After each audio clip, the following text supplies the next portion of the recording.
오늘은 12장부터 14장까지 말씀 나눠보도록 하겠습니다. 12장 일꾼의 마음 자세. 우리가 사람을 의식하게 되면 외식하기 쉽습니다. 왜 외식하는 자가 되지 않기를 조심해야 하나요? 네, 예수님께서 외식을 주의하라 말씀하시면서 2절 3절에 바로 하시는 말씀이 감추인 것이 다 드러나게 될 것이다, 이렇게 말씀하시죠. 외식하지 않으려면 우리는 두 가지 마음가짐, 사람보다 하나님을 두려워하는 마음, 하나님을 두려워하는 그런 마음을 가지고 있으면 사람의 시선을 의식할 여유가 또 혹은 필요가 없는 것이죠. 두 번째로는 모든 것이 하나님 손에 달려 있음을 믿는 마음, 그것을 알기 때문에 하나님을 또 두려워하는 것이고, 그렇게 되는 것입니다.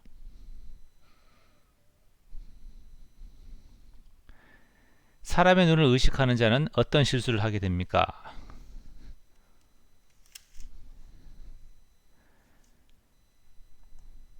사람들 앞에서 주님을 부인할 수 있습니다. 모든 것에 권세를 가지신 그 하나님을 부인하게 되는 경우가 있다는 것입니다.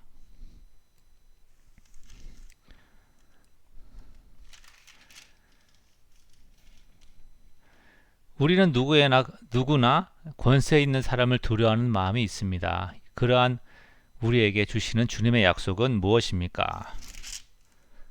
마땅히 할 말을 또 그때 필요한 때에 주시겠다고 하셨습니다.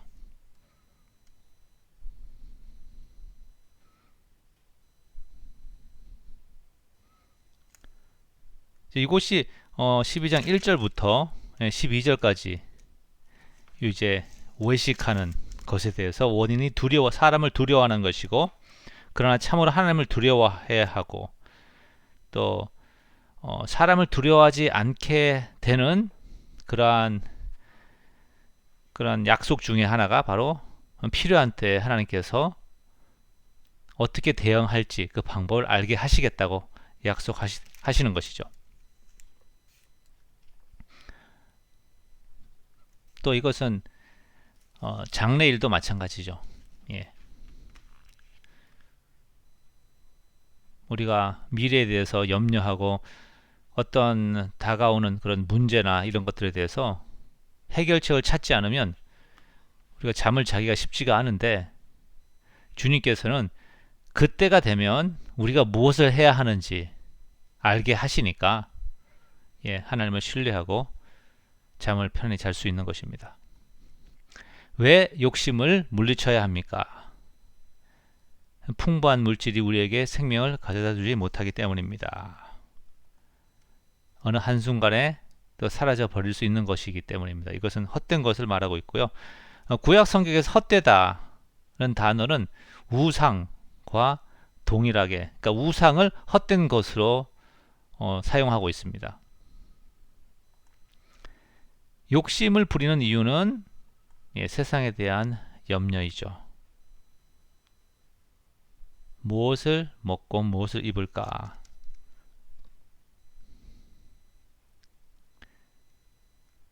자, 무엇을 먹을까, 무엇을 입을까 염려하지만 사실은 그것이 목숨을 구하는 건 아니죠. 목숨은 하나님의 손에 있는 것이죠. 염려하지 말아야 하는 이유는 하나님께서 돌보시고 우리의 염려로 아무런 것도 얻지 못하고, 그러니까 우리가 세상에서 열심히 일하고 이렇게 성취하는 것들은 결국 부수적인 것들이에요. 부수적인 것들. 어떠한 얼마나 좋은 집에 살고 또 얼마나 맛있는 걸 먹고 얼마나 좋은 옷을 입느냐 하는 문제이지, 가장 핵심, 우리의 생명을 하루를 연장한다든지 아니면 우리의 근본적 생명의 문제는 해결할 수 없다는 사실이죠. 25절에 그 키를 한 자라도 더할 수 있느냐. 어떤 영어 번역에서는 이제 그 시간을 한 시간이라도 더 생명을 연장할 수 있느냐 이렇게 또 번역을 하고 있습니다. 우리가 염려하는 그 모든 필요들 하나님께서 다 아신다는 겁니다.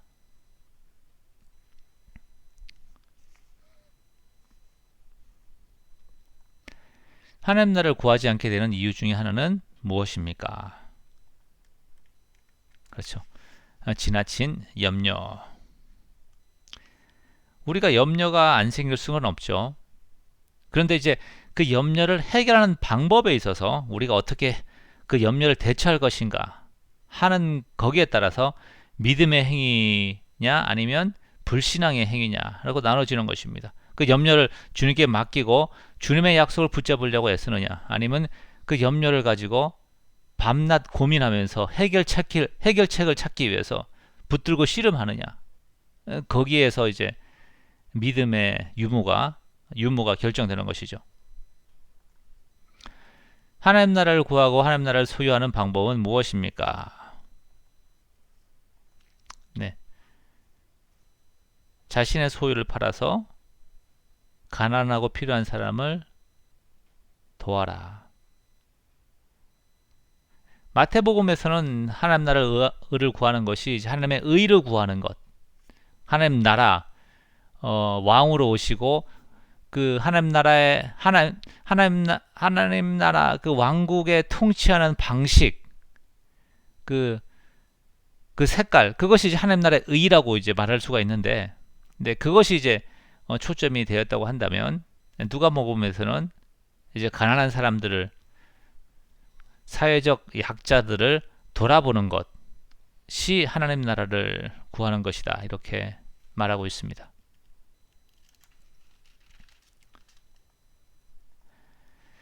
주님이 천천히 오신다는 생각 혹은 당장 안 오실 것이라는 그런 생각이 우리가 우리에게 맡기신 사명과 그 임무에 대해서 게으르게 만드는 것이죠.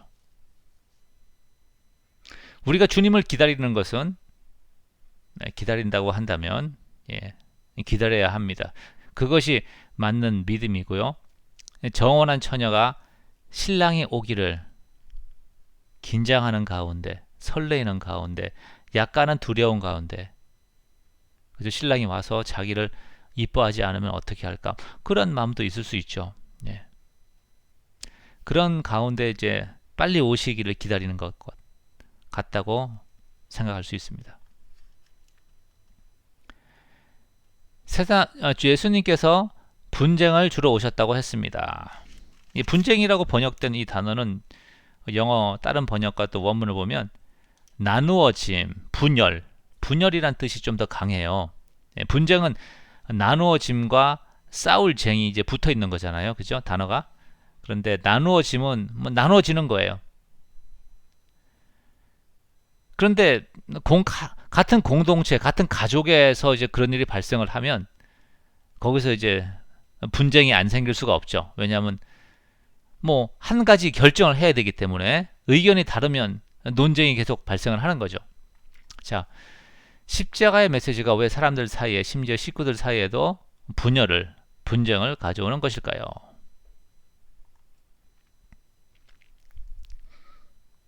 네, 십자가의 복음은 성령의 은혜가 아니고서는 받아들일 수 없는 진리입니다. 그리고 세상의 어떤 것보다도 높은 우선순위를 가집니다. 그래서 식구 중에서 신자와 불신자가 나뉠 수가 있습니다. 그것은 그 불신자를 배척하라는 것이 아니라 자연스럽게 신자와 불신자 사이에 의견 대립이 불일치가 발생한다는 것이고 그것이 분쟁의 소지가 된다는 것입니다.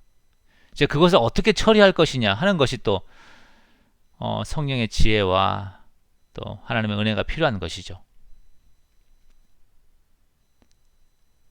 이러한 분쟁과 나누어짐을 우리는 어디서나 경험을 하게 되는 것입니다. 가까이에서는 가정 안에서, 식구 안에서, 교회 안에서 심지어 뭐 교회 안에도 이제 불신자가 많기 때문이죠. 그리고 또 세상과의 삶에서 세상 안에서도 이런 것을 경험하는 것이죠. 그래서 그건들을 우리가 정죄하고 배척하는 것은 그거는 복음이 아닙니다. 내가 희생을 감내하는 것, 그것이 십자가의 복음인 것이죠.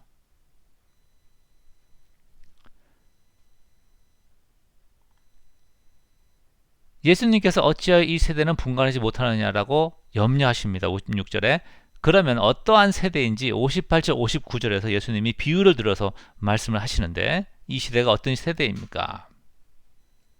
58절에 보니까 내가 너를 고발하는 자와 법관으로 갈 때 길에서 화해하기를 힘쓰라. 어떤 세대죠? 어떤 시대이죠? 예. 재판장으로 재판관 앞에 지금 가고 있는 그 타이밍, 그때라는 겁니다. 그러니까 아직 재판관 앞에 서기 전에 노상에서라도 화해하라. 그 얘기를 하는 거죠. 고린도후서 6장 2절에 보면 지금은 구원의 때요, 은혜 받을 만한 때라. 구원의 날이요, 은혜 받을 만한 때라고 말씀하고 있죠. 그 얘기는 지금이 죄 용서와 구원의 때라는 사실입니다. 그러니까 주님이 죄 용서를 선포하시는데 이 바리새인들과 유대인들은 지금이 죄 용서를 받을 수 있는, 그러니까 재판관 앞에 하나님 앞에 서기 전에 죄 용서를 받을 수 있는 그 시대란 사실을 그때랑 분간하지 못하는 것이죠. 그리고 주님의 메시지를 거부하는 것인데 주님의 말씀은 더 늦기 전에 재판관 앞에 서기 전에 하나님 앞에 서기 전에 회개하고 주님께 돌아와야 한다는 것입니다. 또 우리는 지금 이 순간 사람들 살아있는 이때, 죽음은 뭐 소용이 없으니까요. 살아있을 때 이때가 죄 용서의 때라는 사실을 깨닫고 하나님의 복음을 전파해야 하는 것이죠. 회개하지 않는 예루살렘 13장에서 말하고 있습니다. 자, 우리 주위의 사람들이 하나님의 심판으로 인해 불행한 일을 당하는 것을 보면서 우리는 때로는 착각을 하게 됩니다. 우리의 착각은 우리는 저들보다 선하다 라는 착각이고, 실상은 우리도 동일하게 열매가 없지만, 우리도 죄 가운데 있지만, 우리에게 주님의 간청으로 인해서 우리에게 회개의 기회, 열매 맺을 기회를 주신 것이라는 사실을, 그러니까 우리에게 은혜를 베풀어 주셨는데, 그래서 조금 더 시간을 주셨는데 우리는 어떻게 착각하죠?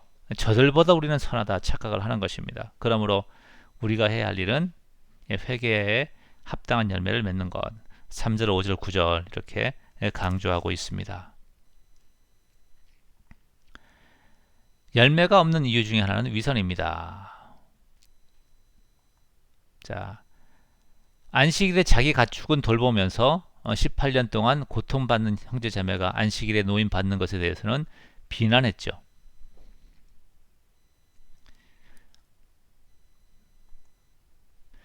두 가지 비유를 통해서, 겨자씨와 누룩의 비유를 통해서 우리는 하나님 나라가 점점 자라간다는 사실, 그리고 기다려야 한다는 사실을 우리가 알 수가 있습니다.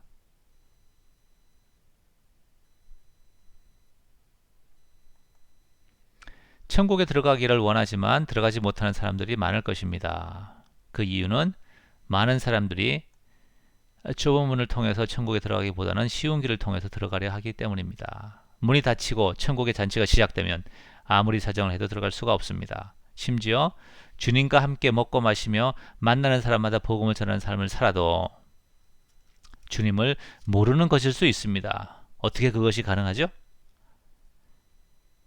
주님을 안다는 것은 주님께서 보이신 구원의 길로 행하는 것입니다. 주님께서 이렇게 말씀하시잖아요.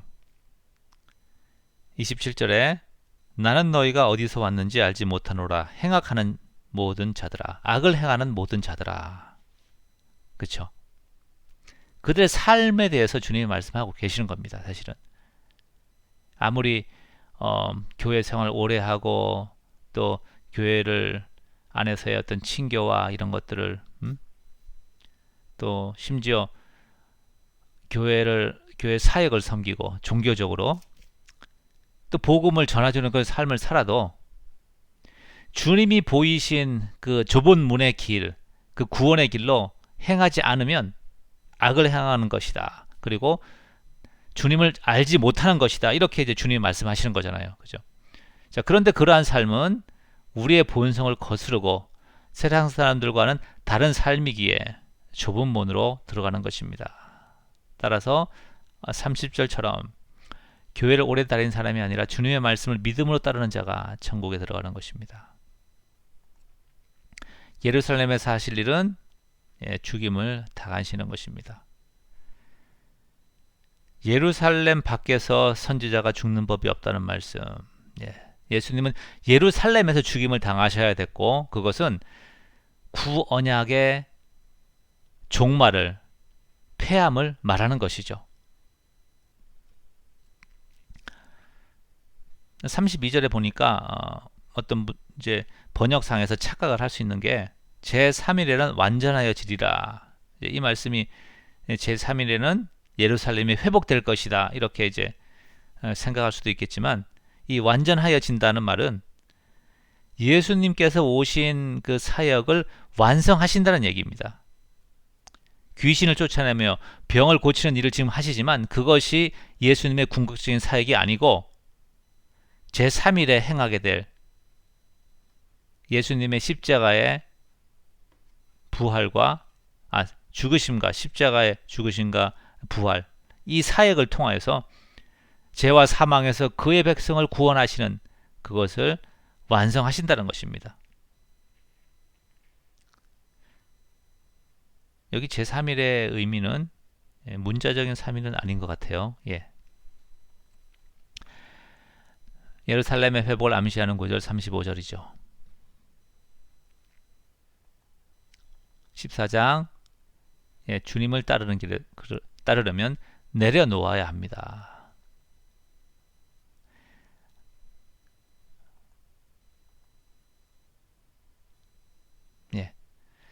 뭐 13장에서도 이제 안식일 얘기가 나왔고 14장 다시 안식일 이야기가 나오죠. 그러면서 이들이 내려놓아야 할 것이 무엇이겠냐 하는 겁니다.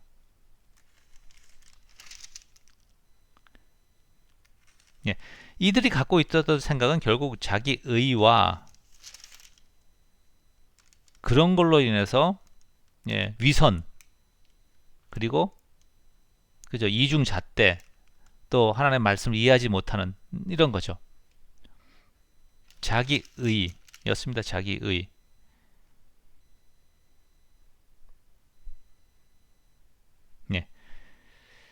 그러한 생각을 가지고 한번 계속 문제를 살펴보죠. 잔치집의 상황에서 두 가지 지침 주십니다. 무엇입니까? 명령으로 되어 있는 구절 8절에 보니까 높은 자리에 앉지 말아라. 영광을 구하지 말아라. 우리 삶 가운데서 멋진 직업 혹은 세상에 대접받는 어떤 폼나는 어떤 그런 것들 구하지 말라는 것입니다. 정말 어리석어요. 정말 쓸데없습니다. 없는 사람을 초청하라. 그러니까 이제 잔치와 관련되어서 이게 뒤에도 이제 잔치의 비유 쭉 나오죠. 그죠? 그래서 24절까지 잔치와 관련된 이야기가 나옵니다. 있는 사람을 초청한다는 것은 나의 즐거움을 위해 초청하는 거예요. 그죠? 그 사람들하고 같이 먹고 마시면 내가 즐겁거든요. 그래서 베푸는 것이 아닙니다. 근데 없는 사람을 초청을 하면 그 사람들을 섬기는 순수한 동기에서 할 수가 있는 거죠. 그렇다고 이 말은 이제 우리가 형제와 친척과 또 있는 사람들과의 그런 교제를 하지 말라는 얘기가 아니고요. 우리가 그렇게 할 때 분명히 알라는 것입니다. 내가 원하는 사람을 초청하고 같이 먹고 마신다는 것은, 그것은 사역이나 헌신이 아니고 나의 즐거움을 위해서 하는 것이라는 사실이죠. 정말로 하나님 나라를 섬기고 사역한다 그러면 없는 사람들을 초청해서 대접을 하는 것이다. 이제 그렇게 이해하시면 되겠습니다. 우리는 누구를 초청할 때 아무나 초청하지 않습니다. 예, 자격에 대한 게 사실은 큰 잔치 비유에서 나오는 그 15절부터 24절까지 자격. 예. 뭐 자격이란 단어가 이제 자기의라는 것과도 좀 연결돼 있죠. 우리가 누군가를 초청할 때 아무나 초청하지 않습니다. 예수님의 시대에도 어떠한 잔치의 청함을 받았다는 것은 그럴 만한 자격이 있다는 것을 말했습니다. 그런데 문제는 사람들이 이와 같은 방식으로 하나님 나라를 이해하려고 하는 것입니다. 그래서 하늘나라 잔치에 참여하는 자들이, 하늘나라 잔치에 청함을 받은 자들은 정말 복되고, 또 그것은 자격이 있는 사람들이 들어갈 것이라고 그들은 무의식 중에, 아니 의식 중에 생각하였던 것입니다. 15절 말씀이죠. 예. 함께 먹는 사람 중에 하나가 이 말을 듣고 이르되 무릇 하나님의 나라에서 떡을 먹는 자는 복되도다 하시니, 예수님이 16절부터 24절까지 하나님 나라의 잔치에 대해서 설명을 쭉 비유를 통해서 해주시는 것이죠. 그 잔치에서 초청받은 자들이 왜 오지 않았죠? 일이 바쁨으로, 자기 비즈니스가, 업무가 바빠서 오지 않은 것입니다. 어쩌면 뭐 사실 너무나 당연한 결론이죠. 아니 일이 바쁜데 잔치집에 갈 시간이 어디 있습니까? 회사에서 진급도 해야 되고 중요한 프로젝트가 내일인데 교회 가서 예배할 시간이 어디 있어요? 그죠? 근데 오늘날 그것들이 너무나 이제 익스큐즈가 되는 거예요. 출장 가서 교회 일이 비즈니스가, 사업이 바빠서 교회를 빠지게 되었습니다. 그러면 이제 목사님도 그렇고 할 말이 없습니다. 다 익스큐즈가 되는 거예요. 그러면 성경 말씀에는 똑같습니다. 천국 잔치를 맛볼 수가 없는 것입니다. 뭐 이 부분, 개인의 일과 교회의 사역, 사실은 이제 하나님 나라의 잔치가 교회 사역과 관련되어 있는 것이냐, 뭐 또 여러 가지 어떤 그런 다른 의견들이 있을 수 있지만, 뭐 간단하게 얘기하면 이제 문제를 단순화시켜서 말을 하자면 교회 사역과 개인 사업의 우선순위를 우리가 잘 생각해 보아야 합니다. 정말로 바빠서, 개인 사업이 바빠서 하나님의 사역을 감당할 수 없다, 그러면 이렇게 질문을 하셔야 됩니다. 지금 내가 하는 그런 그런 사업이 사역이냐, 사역의 일부냐? 그러면 그 사역입니다. 그런데 연결이 안 돼요. 그럴 것 같으면 개인 사업을 줄여야 됩니다. 그래서 교회 사역에 동참할 수 있도록 시간을 내야 되는 것이죠.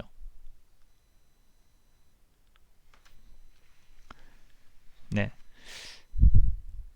그래서 어떤 사람들이 왔죠? 길거리에서 만나는 아무나 잔치에 데리고 오는 것이죠. 바쁘지 않은 사람들, 홈리스들, 갈 데 없어서 불러주기만 기다리고 있던 사람들, 그 사람들이 천국 잔치에 들어간다고 말하고 있습니다. 아무도 자격이 없기 때문에 그렇죠.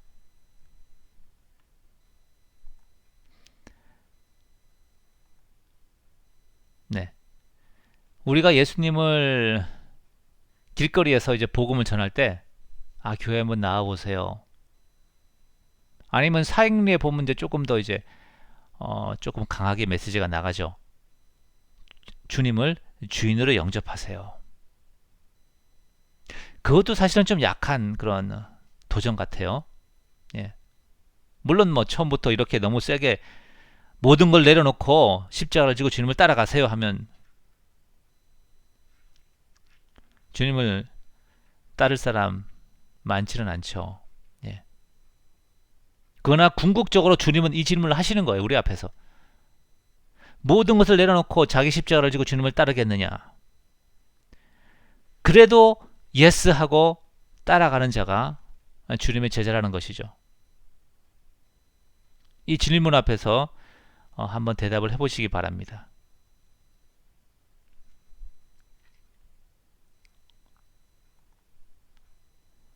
예, 5번 문제, 4번 문제, 4번은 사실 비슷한 문제인데요. 우리가 소금으로서 예수님의 맛을 내야 됩니다. 예수님의 맛, 예수님의 그림자, 예수님의 그 사랑과 은혜, 하나님에 대한 절대적 헌신, 순종, 그리고 십자가에 죽으시는 그 열정, 그죠? 예. 그래서 26, 27, 33절의 말씀 보면 이런 것들이 이렇게 살아가면 예수님의 맛이 안 날 수가 없습니다. 예.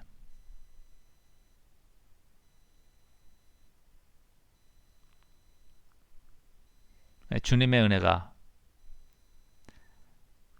이 성경 공부 녹화를 듣는 모든 분들에게 있기를 원합니다. 감사합니다.